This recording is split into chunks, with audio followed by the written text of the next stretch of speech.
Viemos para adorar. Amém. Você veio para adorar? Amém. A graça e a paz do Senhor esteja sobre todos vocês, meus irmãos. Abra sua Bíblia em Colossenses, por gentileza, capítulo 3. A nossa reflexão nesta noite será nesse texto, no versículo 1 até o versículo 17. Colossenses, capítulo 3, versículo 1 a 17.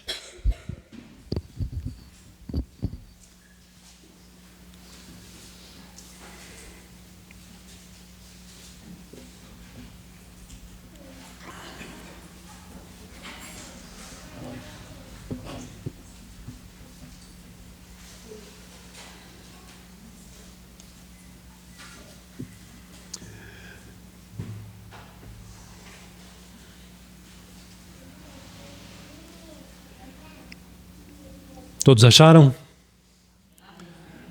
Amém. Assim seja, né? Queridos irmãos, eu quero falar com vocês a nossa reflexão hoje sobre o tema seguinte, dizendo que para o cristão, né? Dizer para o cristão que o seu alvo é Cristo. Cristão, o seu alvo é Cristo. Aí você pode pensar assim, pastor, mas isso é uma coisa muito óbvia. Eu concordo com você. Dizer para o cristão que o seu alvo é Cristo é óbvio, mas eu digo para você também que o óbvio precisa ser dito muitas vezes e até reforçado. O óbvio precisa ser dito e até reforçado para não cair, para que o óbvio, o que é óbvio, não caia no esquecimento e o óbvio deixe de ser praticado. Por isso nós precisamos falar, reforçar, repetir, dizer aquilo que é óbvio. Cristão, o seu alvo é Cristo Jesus. A criança, quando nasce, pequenina ainda, ela fica muito dependente da sua mãe. Ela está muito ligada à mãe por fatores naturais, biológicos. E à medida que ela vai crescendo, ainda que haja alguma autonomia, alguma liberdade para ela ir se distanciando dessa dependência, se tornando mais independente, isso até a adolescência, mas durante esse período, né, principalmente nos primeiros anos, ela se torna muito dependente da mãe, tem um vínculo muito forte com a mãe. E aí eu poderia brincar com vocês, pai não amamenta, né? A mãe amamenta, né? A mãe tem o alimento saboroso que a criança gosta. E durante esse período, principalmente nos primeiros anos, ela mantém esse vínculo muito forte com a sua mãe, se tornando totalmente dependente. Então, para a criança, o seu alvo é a sua mãe. Está ligada à sua mãe. Irmãos, eu sei que os pais não precisam ficar com ciúme, não. Os pais também têm o amor dos filhos, né? Mas o meu ponto aqui é esse, voltado para essa dependência da criança à mãe. E ela então tem como seu alvo a sua mãe ali. Nós como pecadores neste mundo, todo pecador convertido nesse sentido aqui, aquele que nasceu de novo em Cristo Jesus, ele pertence a Cristo, sua vida pertence a Cristo e agora, depois de novo nascimento, depois de convertido, ele também está preso a Cristo, pertence a Cristo. Antes, nós pertencíamos ao pecado.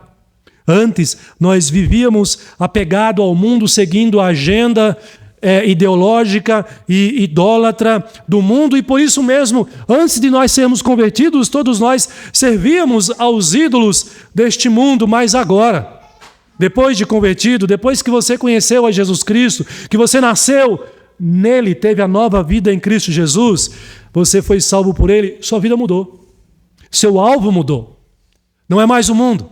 O seu alvo agora é Cristo. E esse texto que eu pedi para os irmãos deixarem aberto aí, nós vamos ler e trabalhar esse texto, ele ensina sobre isso. Ele nos diz para mim e para você que somos cristãos, que o nosso alvo nesta vida é Jesus Cristo.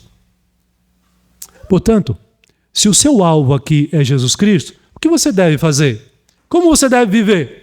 Como nós devemos viver como cristãos que temos o alvo em Cristo? O nosso alvo é Cristo, em primeiro lugar. Esse texto nos ensina que nós devemos encher a nossa mente, o nosso coração de Cristo Jesus. Observe no versículo 1 até o versículo 4, o que diz o apóstolo Paulo. Ele diz assim: portanto, se fostes ressuscitados juntamente com Cristo, buscai as coisas lá do alto, onde Cristo vive, assentado à direita de Deus.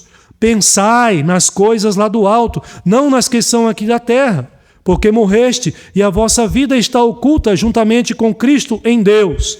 Quando Cristo, que é a nossa vida, se manifestar, então vós também sereis manifestados com Ele em glória. Irmãos, para a gente entender o que significa ser ressuscitado juntamente com Cristo, pare aí e pense, o que significa isso, pastor? Ser ressuscitado juntamente com Cristo. Nós precisamos entender antes o que significou a ressurreição de Jesus Cristo. O que significou a ressurreição de Jesus Cristo? Bom, a ressurreição de Cristo neste mundo aqui foi o seu último ato no ministério terreno, para concluir o plano da salvação dos eleitos de Deus. Se Cristo não tivesse ressuscitado, o plano da salvação seria impossível de ser aplicado. Nós não seríamos salvos. Então, para que Ele preparasse para nós a vida eterna, a salvação, Ele precisou ressuscitar. E neste mundo, você já percebeu isso? Esse foi o último ato dele. Ele ressuscitou para concluir o plano da salvação de Deus. Então, Cristo, ao ressuscitar, significa que ele derrotou o poder da morte. Cristo estava morto. Ele ressuscitou, o que significa que ele venceu a morte que pesava sobre ele e pesava também sobre todos os eleitos de Deus, ou seja, sobre nós. Quando Jesus Cristo ressuscitou, então, ele vence a morte por ele e por nós também. Ele venceu a morte por nós já. Nós não temos mais problemas com a morte, porque a morte já foi derrotada quando Cristo ressuscitou. Ele conquistou a vitória por nós e para nós. Então, é isso que nós precisamos entender antes de refletirmos sobre o que significa você e eu sermos ressuscitados juntamente com Cristo. Significa que, porque Ele ressuscitou, derrotou a morte, nós que cremos nele, que nascemos nele, a nova vida em Cristo Jesus, nós temos também a vida eterna. O termo que Paulo usa aqui, se fostes ressuscitados juntamente com Cristo, é nesse sentido. Se você é convertido, se você já entregou a sua vida para Jesus, se você é um verdadeiro cristão, é nesse sentido que Paulo está dizendo. Ora, aí você olha para o que Cristo fez por você. Se Ele morreu e Ele ressuscitou, Ele derrotou a morte. E Ele nos concedeu a vitória e nós também viveremos com Ele por toda a eternidade. Eu gosto do texto de Coríntios, 1 Coríntios capítulo 15, que é o texto de Paulo que vai chamar a nossa atenção e nos ensinar a respeito da vinda, da volta do Senhor Jesus a este mundo aqui. E ele fala algumas coisas importantes que eu quero destacar aqui nesse texto. 1 Coríntios capítulo 15, 52, Paulo diz que na volta de Jesus, o fenômeno extraordinário vai acontecer, todos irão ouvir o som de trombetas. A trombeta soará. A trombeta será o sinal. Será a campainha dos mortos. As trombetas irão tocar. E o texto diz que os mortos ressuscitarão incorruptíveis. Isso só foi possível porque Jesus Cristo ressuscitou. Agora, todo aquele que crê em Jesus Cristo irá ressuscitar para a vida eterna. E o texto de Coríntios diz mais, porque quando Jesus voltar, nem todos estarão mortos, alguns estarão vivos. E o que vai acontecer com os vivos? Eles passarão por um processo de transformação para também terem a vida eterna. Por isso Paulo diz lá, e nós, ele considerando que ele estaria vivo na volta de Jesus, ele diz, e nós que estaremos vivos, seremos transformados pelo poder de Deus. Este corpo mortal será revestido da imortalidade. É claro, para você entrar numa dimensão que é eterna, para você viver numa realidade que é eterna, esse corpo precisa ser transformado. Ele é corruptível, ele está se corrompendo, ele está morrendo a cada dia. O processo de transformação do nosso corpo. Esse corpo não foi preparado para viver a eternidade. Para isso, por isso, nós precisamos ser transformados. Se estivermos mortos, seremos ressuscitados, como Jesus foi também. A ressurreição de Cristo aponta, então, para a nossa própria ressurreição. E se estivermos vivos quando Cristo voltar, significa que seremos transformados. E aí, poderíamos cantar o hino da vitória. Nesse texto aqui, de 1 Coríntios capítulo 15, está escrito, tragada foi a morte pela vitória. Onde está, ó morte, a tua vitória? Onde está, ó morte, o teu aguilhão? Graças a Deus que nos dá a vitória por intermédio de nosso Senhor e Salvador Jesus Cristo. Então, se você foi ressuscitado com Cristo, significa que você já tem a vida eterna. Significa que o seu alvo agora é Cristo Jesus. Significa que agora, depois de convertido, você deve buscar viver enchendo a sua mente, a tua mente e o teu coração de Cristo, de Jesus, porque Ele é o seu alvo. Ele é o seu objeto de desejo, entre aspas aqui. O seu grande desejo é Cristo. Significa que Cristo vive agora eternamente. E todos aqueles que creem em Jesus Cristo também viverão eternamente, porque se Ele ressuscitou e Ele ressuscitou, nós também seremos ressuscitados com Ele em glória. Isso é uma coisa para você guardar no seu coração, na sua mente, porque essa é a promessa bíblica. Tenha certeza disso. Se você entregou a sua vida para Jesus, se você morreu para o mundo e ressuscitou com Cristo, o processo de transformação, de conversão, a Bíblia, a palavra de Deus, garante para você que você também tem a vida eterna. Significa, queridos, que aquele que passa por esse processo de transformação, ele passa a ter uma nova perspectiva da realidade, uma nova perspectiva dessa vida. Antes, a sua perspectiva, a sua visão de mundo era limitada pela temporalidade deste mundo. Ou seja, ele enxergava a sua vida, a sua existência, a sua realidade até a sua morte. Agora, depois de convertido, ele sabe que a sua vida não se limita até a sua morte. Ele sabe que há uma eternidade preparada para ele, uma eternidade gloriosa em Cristo Jesus. Então, ele vive agora como uma pessoa descolada do mundo e colada em Cristo. Ele não vive mais para o mundo, o seu coração, a sua mente não está mais neste mundo, vai para além deste mundo. Ele tem a Cristo como o seu alvo. Então, para aquele que foi ressuscitado com Cristo, as coisas deste mundo, e eu espero que isso esteja acontecendo com você desde o dia da sua conversão, tenha havido essa mudança, essa transformação. Aquele que foi ressuscitado com Cristo, as coisas deste mundo, ou seja, os seus costumes e as suas práticas pecaminosas e idólatras, não lhe fazem mais sentido algum. Não lhes tem mais nenhum valor, nenhum grau de importância, como tinha antes. Aquele que antes vivia servindo aos ídolos, às imagens de escultura, depois que foi alcançado por Cristo, depois que ele morreu para o mundo e foi ressuscitado com Cristo, essas coisas para ele perderam o valor. Porque foi mudada a sua perspectiva agora. Esse mundo não faz mais sentido para ele no sentido de vida com Deus, de eternidade. Não tem mais o valor que tinha antes. São coisas passageiras, são coisas tratadas como devem ser tratadas, porque de fato esse mundo passa e tudo mais irá passar também.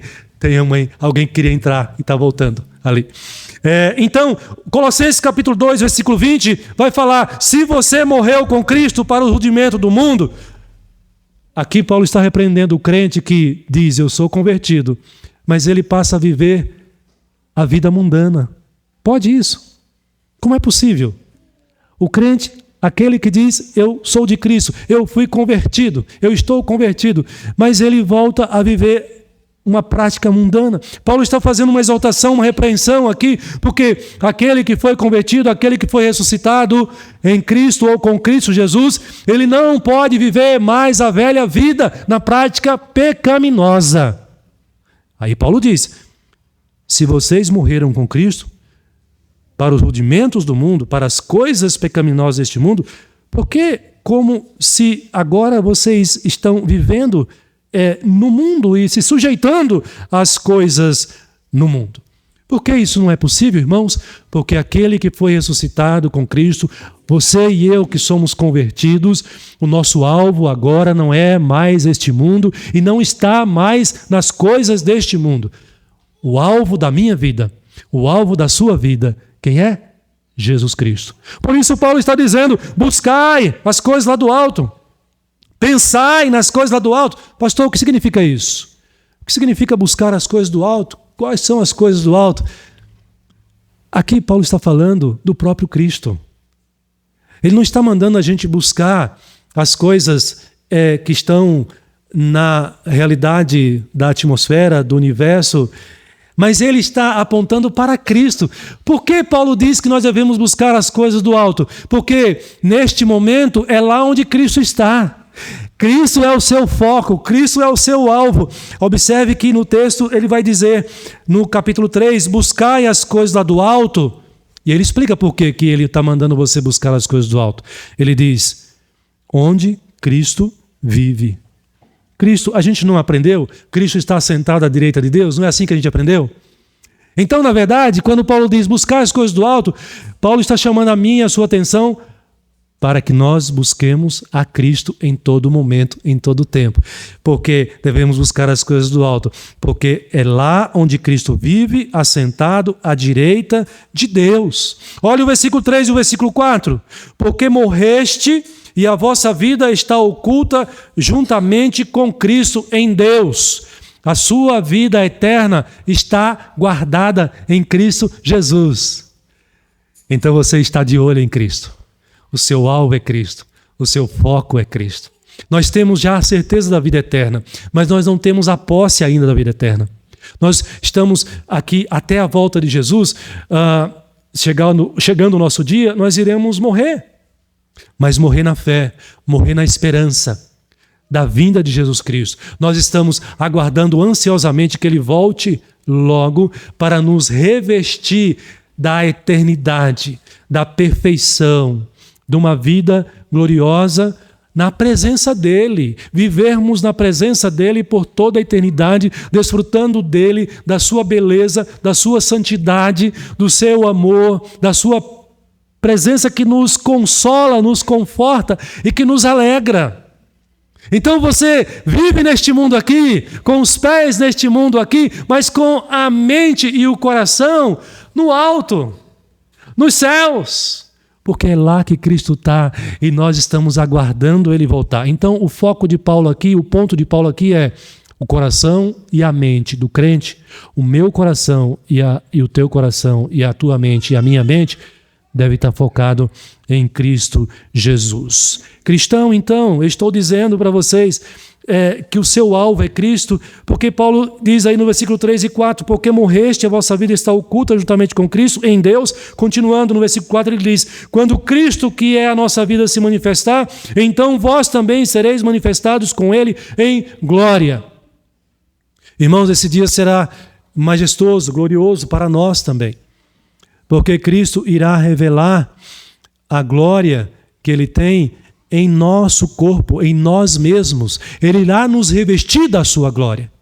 não só da eternidade, não só nos dando um corpo, uma alma para viver eternamente, preparada para viver eternamente, mas um corpo e uma alma que são perfeitos, que não estarão mais suscetíveis à tentação. Num viver onde não haverá mais o pecado, a fraqueza humana, a luta contra o mal, como nós vivemos aqui neste mundo, nessa realidade. Tudo isso Cristo tem para nós. Então você vive neste mundo aqui com a sua esperança, colocando a sua expectativa em Jesus Cristo, que irá cumprir essa promessa de Deus, retornando a este mundo para nos revestir da sua glória e do seu poder. Por isso que as coisas do mundo para nós agora não são mais tão valiosas como eram antes, mas as coisas eternas em Cristo Jesus. Então, irmãos, em primeiro lugar, se você é um cristão, Paulo está nos ensinando que o seu alvo é Cristo. A primeira atitude que nós devemos ter no nosso viver, no nosso dia a dia, é encher a nossa mente, o nosso coração de Cristo Jesus. Como é que eu posso fazer isso, pastor? Na prática? Simples, basta, básico. Como nós já sabemos, comece o seu dia buscando o Senhor em oração. Pastor, como é que eu encho a minha mente e o meu coração de Cristo? Começa o seu dia nas redes sociais. Opa, não, assim não funciona. Né? A não ser que na rede social ali você esteja lendo uma mensagem, ouvindo uma pregação. Como é que eu encho a minha mente e o meu coração de Cristo Jesus todo dia? Comece o seu dia buscando refletir na palavra do Senhor. Comece o seu dia meditando na palavra do Senhor. Comece o seu dia ouvindo a voz de Deus ao seu coração. Comece o seu dia se permitindo que Deus fale com você, não aleatoriamente, mas que Deus ensine-nos o que nós precisamos, porque Ele tem muito a nos ensinar por meio da sua palavra. Comece o seu dia amando a palavra de Deus, buscando a palavra de Deus, e desenvolva ao longo do seu dia aplicando na sua vida os ensinamentos do Senhor. Como é que o crente enche a sua mente e o seu coração de Cristo? Buscando esses meios da graça de Deus que Ele nos concede para que nós estejamos cheios de Cristo Jesus, em nossa mente e nosso coração. Como é possível um crente ter a mente e o coração cheio de Cristo se ele não ora? Se ele não lê a Bíblia, se ele não estuda a palavra de Deus, se ele não busca entender os ensinamentos da palavra de Deus, se ele não tem o menor apego com a Bíblia, como um crente como esse estará com a sua mente cheia e com o seu coração cheio de Jesus, do Senhor? Como isso é possível? Não estará. Não estará. E é por isso que nós temos muitos cristãos que têm uma vida cristã superficial. Nós temos muitos cristãos que têm uma mente e um coração que estão esvaziados do Senhor, porque a mente e o coração não estão focados no Senhor. Tem buscado, muitas vezes, em muitos momentos, outros alvos, outras coisas. Qual é a mensagem óbvia? Cristão, o seu alvo é Cristo. O que eu tenho que fazer, pastor, em primeiro lugar, no meu dia a dia, todos os dias? Encha a sua mente e o seu coração de Cristo Jesus. Pastor, eu sou muito fraco na fé. Pastor, eu caio na tentação. Pastor, ora por mim que a minha fé é fraca. A oração do pastor só não é suficiente. Você precisa praticar, você precisa buscar, você precisa exercitar a sua fé em Deus. Busque. Encha a sua mente e o seu coração do Senhor. Paulo está dizendo, se você foi ressuscitado com Cristo, pastor, eu tenho certeza da minha conversão. Se você é um cristão convertido verdadeiramente, qual é a exortação de Paulo aqui para mim e para você? Encha a sua mente e o seu coração de Cristo, do Senhor, na tua vida. Essa é a primeira lição que eu quero que você guarde aí na sua mente e no seu coração. Há uma segunda lição que nós devemos aprender com base nesse texto aqui também. Enquanto cristãos que nós somos e tendo a Cristo como nosso alvo. Se eu tenho a Cristo como alvo, o que eu devo fazer em segundo lugar, pastor? Jogue fora todo o pecado da tua vida. Jogue fora todo o pecado. Voltemos aqui à criança, a ilustração da criança. À medida que a criança vai crescendo, né, o bebezinho, ele vai se desenvolvendo. Quando ele passa da primeira infância, dizem hoje que a primeira infância é do 0 aos 6 anos de idade, e é um período muito importante na vida da criança, porque é o período de desenvolvimento físico, cognitivo, emocional, social. Então é um período de formação muito importante na vida da criança. Mas à medida que ela vai crescendo e deixa a primeira infância e começa a entrar na pré-adolescência, ela é obrigada, e ela vai aprender isso, a deixar algumas práticas, a deixar alguns costumes, algumas manias, que a gente fala assim, são manias ruins. Ela vai aprendendo a deixar essas coisas. Ou seja, ela vai aprender a ser menos egoísta. O pai e a mãe vai ensinando ela a ser menos egoísta. Ela vai aprender a ter mais controle emocional, né? A não viver naquela gritaria. A criança, quando criança, né? Ela não tem muita noção do tempo, do espaço, das coisas. Corre para lá, corre para cá, né? Menino, para com isso. Aquieta aí, né? Ela vai crescendo, ela vai percebendo, ela vai precisando se controlar, se corrigir. Quando criança, a criança chora por qualquer motivo, né? Tira o brinquedo, já começa a chorar, né? Não tem esse senso, esse controle, se ira facilmente, né? Logo fica irritada e fica irada e já reage com agressividade, com violência.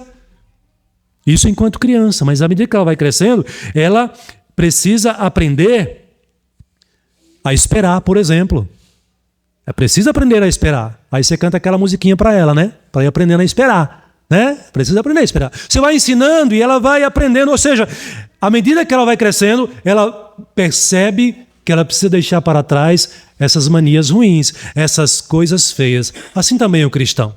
Assim também cada um de nós, na vida com Cristo, nós, à medida que vamos desenvolvendo a nossa fé, a nossa vida com Deus, nós vamos perceber os pecados que há em nós e nós vamos ser convencidos pela palavra de Deus que nós precisamos deixar para trás, jogar fora. É isso que Paulo está ensinando. Olha o versículo 5, gente. Olha que coisa linda. Paulo diz assim, você tem a Cristo como alvo, o que você precisa fazer em segundo lugar? Ele diz, fazei, pois, morrer a vossa natureza terrena. Pastor, o que é isso? Como é que eu faço morrer a minha natureza terrena? Paulo aqui chama eu e você a uma grande luta. A palavra de Deus nos chama a fazer um grande esforço, lutar contra a sua carne pecaminosa, contra a sua natureza pecaminosa. É algo grandioso. É algo que exige um esforço muito grande da nossa parte. Lutar contra a natureza terrena pecaminosa é um esforço grande. Lutar contra o mundo pecaminoso, o assédio do mundo, o encanto do mundo, as coisas pecaminosas do mundo, exige de você, crente, que tem a Cristo como alvo e que precisa jogar fora o pecado, um esforço grande. Não adianta você cruzar os braços e achar que a vida cristã é uma coisa fácil. Se você quer ter a Cristo como alvo e continuar vivendo assim, você precisa jogar seus pecados na lata do lixo, jogar fora. Por isso Paulo diz, fazei. Veja que a ideia aqui é de atitude, é de ação. Percebe? O verbo aqui nos chama a agir. Fazei morrer a vossa natureza pecaminosa. Paulo entendeu tanto isso, e ele se conhecia, e conhecia a sua natureza pecaminosa, que ele vai dizer lá em 1 Coríntios, ele diz assim, assim corro também eu, não sem meta, assim luto. Paulo está falando da pureza, do crescimento espiritual. Ele diz, assim luto, não como desferindo golpes no ar. Aí ele diz assim, mas esmurro o meu corpo e reduzo à escravidão, para que, tendo pregado a outros, ensinado a verdade de Deus para outros, não venha eu tropeçar e cair. Você já se deparou com essa luta? Já? Você já se deparou com a sua mente, com algum pensamento pecaminoso na sua mente, que você teve consciência, esse pensamento é um absurdo, esse pensamento é horrível, Senhor, tem misericórdia, mas parece que o pensamento está colado na sua mente, parece que ele está grudado na sua mente, e você diz, Senhor, me ajuda, tira esse pensamento da minha mente. Ou você já teve um sentimento pecaminoso muito forte, um desejo pecaminoso muito forte. Nós passamos por isso. E você tem consciência disso. E você diz: Senhor, eu não posso ter esse desejo no meu coração, Senhor. Eu sou convertido. Eu ressuscitei juntamente com Cristo. Eu sou teu filho. Eu sou eleito do Senhor. Eu não posso ter esse tipo de desejo no meu coração, esse tipo de pensamento na minha mente. Você já passou por essa experiência? Já? Como é que você reagiu? Você falou assim: ah, tudo bem, deixa ele aí. Não, o cristão não reage assim. Ele sente a necessidade de lutar contra isso. Por isso Paulo diz: eu esmurro o meu corpo, eu reduzo a escravidão. Você precisa buscar em Deus forças para ter domínio próprio sobre esses pensamentos pecaminosos, para você não cair em tentação. Você precisa buscar em Deus forças em Cristo Jesus para você não atender à inclinação pecaminosa do seu coração, o desejo pecaminoso no seu coração que foi despertado por algum motivo, por alguma situação, e a sua cobiça foi provocada. E ela está aqui acesa no seu coração. E você está lutando, mas ao mesmo tempo, se você está ansioso, desejoso para pecar, mas a consciência cristã está trabalhando na sua mente, no seu coração.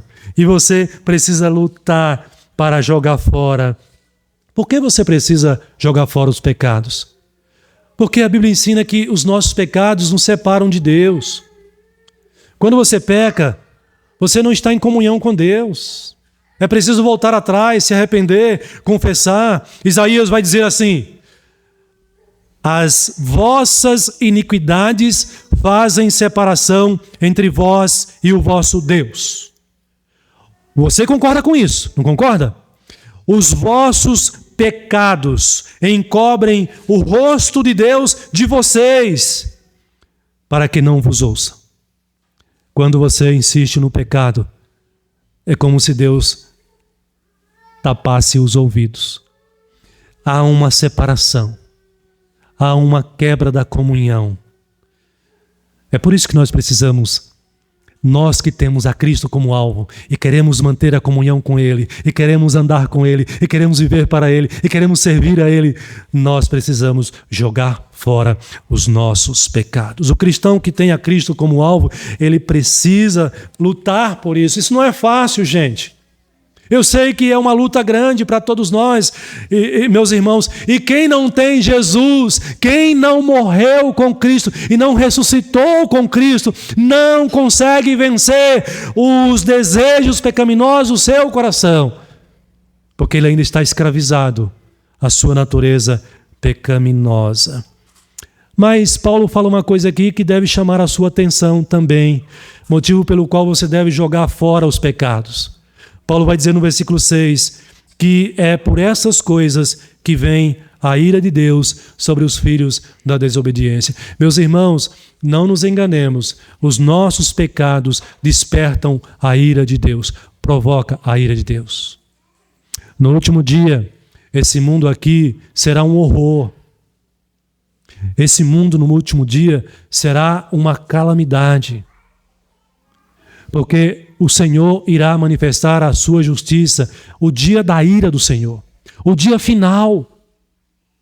Porque Deus não tolera o pecado e Ele trata o pecado com a sua devida justiça, com o que ele merece, isto é, o pecador que vive no pecado. Olha o que Paulo está dizendo, é por essas coisas que vem a ira de Deus sobre os filhos da desobediência. Mas tem um consolo para mim e para você. Se você é convertido, você não é mais filho da desobediência. Aqui nesse texto, Paulo está dizendo que nós somos filhos de Deus. Então isso serve para nós de motivo de consolo para as nossas vidas. E aí ele diz no versículo 7, se nós nascemos de novo em Cristo, ele diz: ora, nessas mesmas coisas andastes vós também noutro tempo, quando vivis nela. O que Paulo está dizendo aqui é que você não vive mais assim, como um filho da desobediência. E eu espero que você esteja confirmando isso no seu coração. Porque o convertido, ele não tem mais prazer nem paz no pecado. Vou repetir. E isso não sou eu que digo, é a palavra do Senhor. O convertido, aquele que ressuscitou com Cristo, ele não se conforma mais com o pecado. Quando ele peca, ele se sente tremendamente, grandemente incomodado. Enquanto ele não resolve o seu pecado diante de Deus, esse é o filho da obediência. Esse é o convertido. Enquanto ele não confessa, arrependido, e toma posse ali do perdão pela fé, ele não volta a desfrutar da paz e da comunhão com o Senhor. Mas os filhos da desobediência, os não convertidos, os incrédulos, eles não têm essa mesma reação, essa mesma necessidade. Adolescentes, vejam isso na vida de vocês. Se vocês são convertidos, se vocês são salvos, façam essa autorreflexão, todos nós. Quando vocês pecam, qual a reação no coração de vocês? Porque nós pecamos. A palavra de Deus está dizendo, os filhos da desobediência continuam nessas coisas, nessa prática pecaminosa. Mas os filhos de Deus, os eleitos, os convertidos, que têm a Jesus Cristo como alvo agora, não se conformam quando praticam o pecado. Por isso, em segundo lugar, a chamada da palavra de Deus aqui é, para mim e para você, jogue fora o seu pecado. Olha o que ele diz no versículo 8. A nova criatura deve viver assim. O criado em Cristo, nascido em Cristo, deve viver assim. Versículo 8. Agora, porém, despojai-vos igualmente de tudo isto. Ira, indignação, maldade e aí uma série de coisas. Por que Paulo diz assim? Despojar é como se fosse tirar a roupa velha suja. O velho homem precisa ser deixado para trás. Percebe? Agora você é um novo homem, uma nova mulher, uma nova pessoa em Cristo Jesus. Porque ele diz, uma vez que vos despiste do velho homem, vos revestistes do novo homem que se refaz para o pleno conhecimento. Vou voltar à criança novamente, a figura da criança, a ilustração da criança, não é? A criança vive assim, mas ela vai crescendo. O adolescente não quer mais nem ser chamado de criança. Eu cometi uma gafe aqui de manhã, né? Visitava-nos uma jovem e eu me referia a ela como uma adolescente. O jovem não gosta de ser tratado como adolescente, o adolescente não gosta de ser tratado como criança, mas são fases da vida que foram deixadas para trás, porque ela vai se desenvolvendo ao longo do tempo, vai se tornando mais madura o crescimento. O crente é assim também. Ele vai amadurecendo, crescendo em Cristo, e à medida que ele vai se tornando mais maduro, ele vai deixando para trás o pecado, porque o seu alvo é Cristo Jesus e uma vida de pureza e de santidade no Senhor. Porque ele não vive mais na prática do pecado. 1 João 3,6, esse texto ele é um clássico nesse sentido. O que ele vai dizer? 1 João 3,6. Todo aquele que permanece em Cristo não vive pecando. Todo aquele que vive pecando não o viu. Jamais o viu, nem o conheceu. Perceberam aqui a diferença? Paulo está dizendo, o crente é assim, o convertido é assim. Não vive mais na prática do pecado. Pastor, mas eu peco de vez em quando. De vez em quando. Você não vive mais na prática do pecado. Você não é mais escravo do pecado. O pecado não domina mais você. Mas, se o pecado domina você, se você vive na prática do pecado, aquele que vive na prática do pecado, a palavra de Deus está dizendo, você não viu Cristo, você não conhece Cristo, são aqueles que estão se enganando e que no último dia ouvirão da parte do Senhor, nunca vos conheci. Mas, querido, querida, se você nasceu em Cristo, essa palavra é para você. Paulo diz em Romanos, não reine, portanto, o pecado em vosso corpo mortal. O pecado não domina mais, não reina mais. Você pode dizer não para o pecado. Sabe aquele pensamento que eu falei agora há pouco? Tentador. Sabe aquele sentimento, aquele desejo pecaminoso no seu coração? porque você é uma nova criatura em Cristo, porque você é convertido, porque você é um crente verdadeiramente falando, você pode dizer: não quero e não vou fazer isso em nome de Cristo Jesus. E aí você dobra o joelho e você clama ao Senhor e você diz: Senhor, me livra desse pensamento. Senhor, joga fora esse pensamento pecaminoso. E o Senhor vai atender a tua oração, porque o Senhor se agrada numa vida cristã pura e santa, e é isso que Ele quer de nós. O que eu estou dizendo para você aqui, que se você é cristão, Jesus é o alvo na tua vida. Então, em primeiro lugar, você deve encher a sua mente, encher o seu coração de Cristo. Cristo é tudo para você. Em segundo lugar, se você é um cristão assim, você precisa jogar fora o pecado na tua vida. Mas tem uma terceira lição. Em último lugar, se você é um cristão assim, você precisa viver fielmente a sua vida cristã. Então, o chamado aqui é para você viver na prática uma vida cristã fiel. Bom, a criança, novamente, se tornou agora um adolescente. E nós temos alguns adolescentes aqui nesta noite. E se eu perguntasse para o adolescente assim, que tipo de alimento ele se alimenta? Se eu perguntasse para ele: você ainda se alimenta do leite materno? É capaz dele ficar até bravo comigo. Porque o adolescente não mama mais no peito da sua mãe. Que isso, pastor? Eu já sou um adolescente. Agora a vida é outra história. O alimento agora corresponde, ou é correspondente, é de acordo com a fase da vida.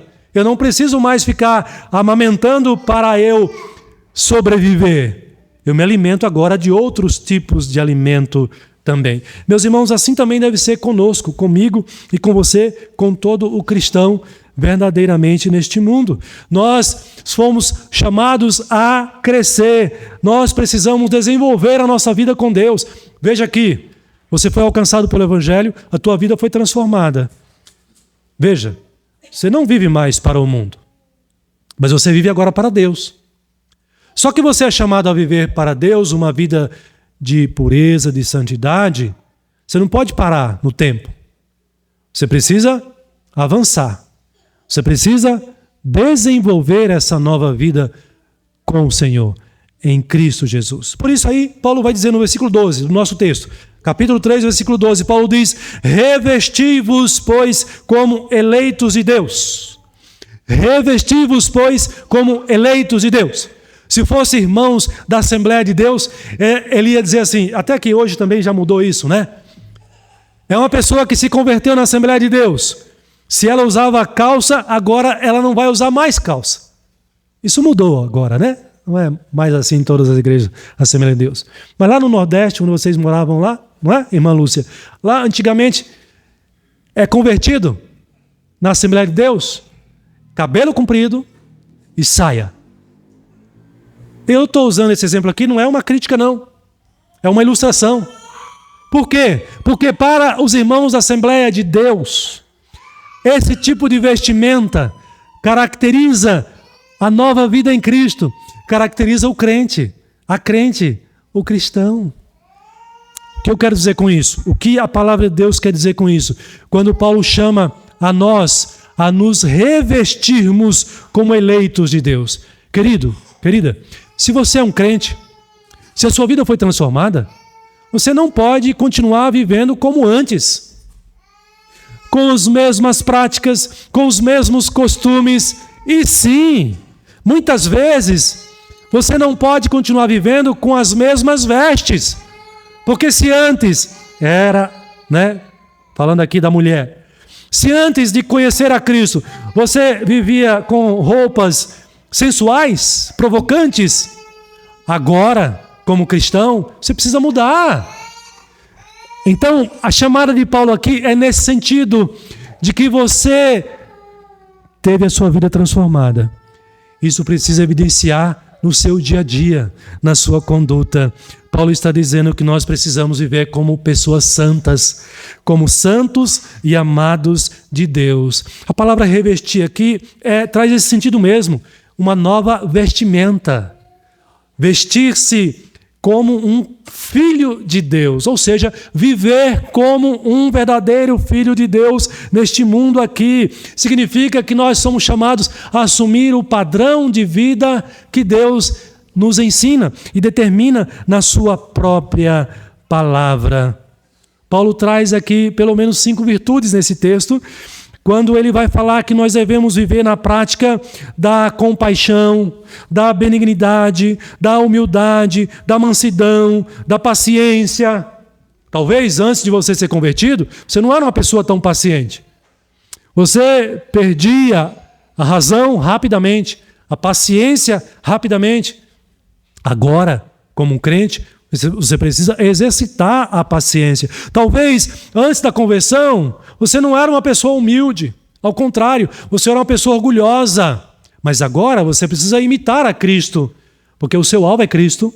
E aí você precisa praticar a humildade, porque isso é uma virtude cristã. O orgulho não é uma virtude cristã. O orgulho é um pecado.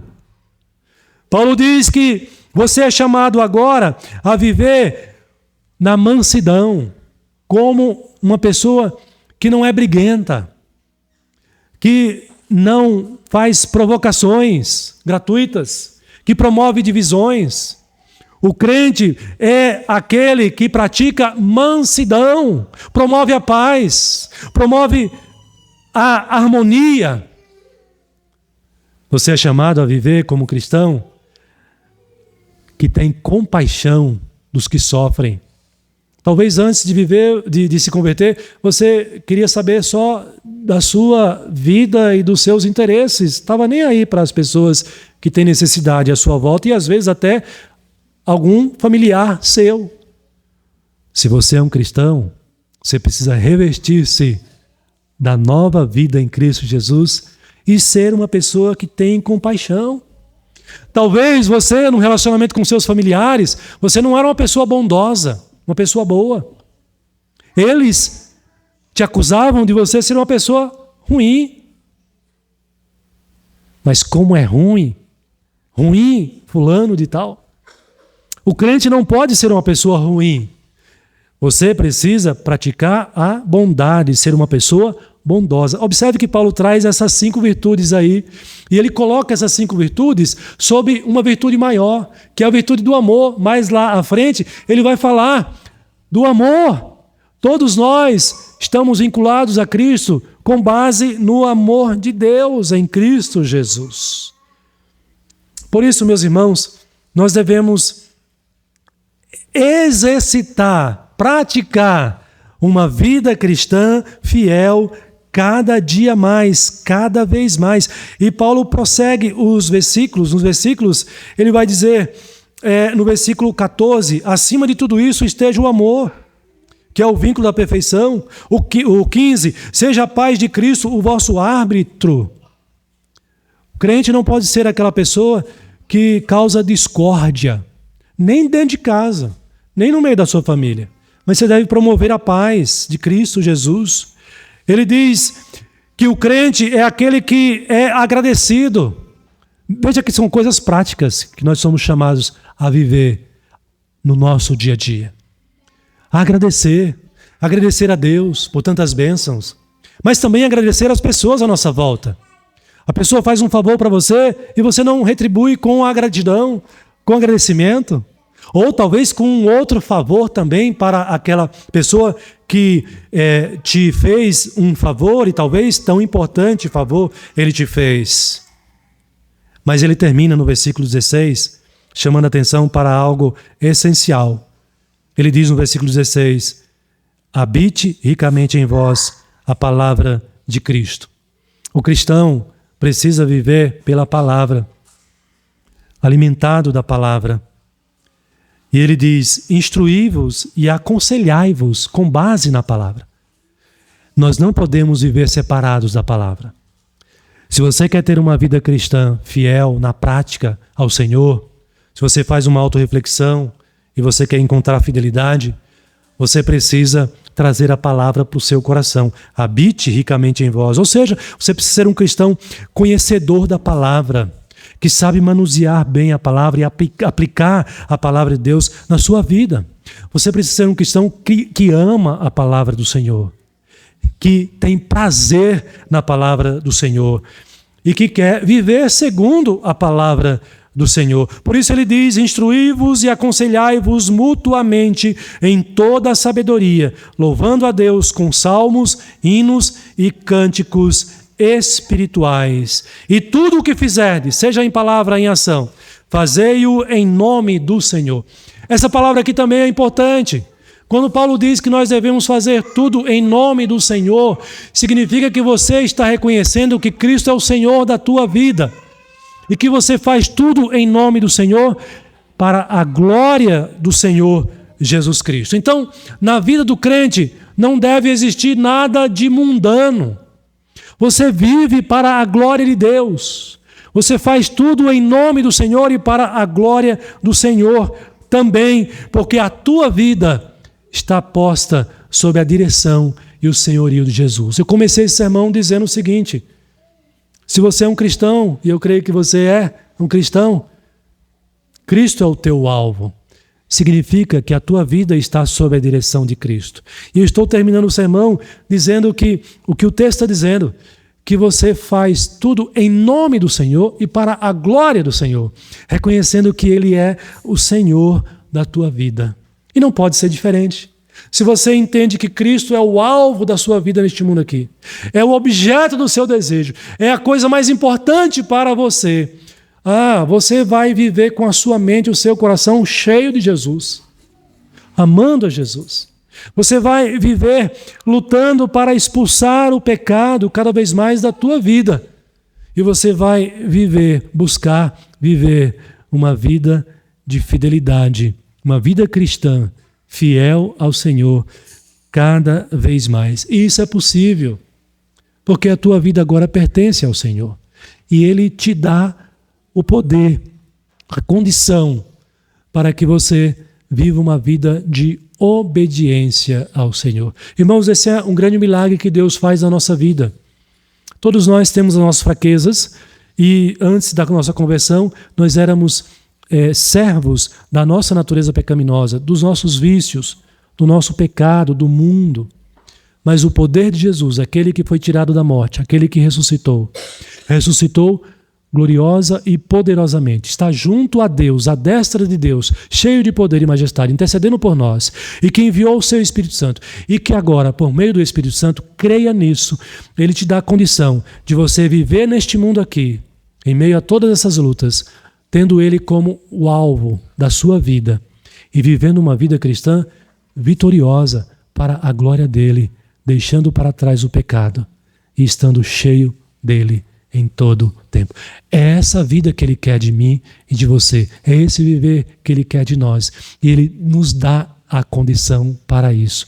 Creia nisso e busque isso e seja aperfeiçoado para a glória de Deus a cada dia. Amém. Irmãos, vamos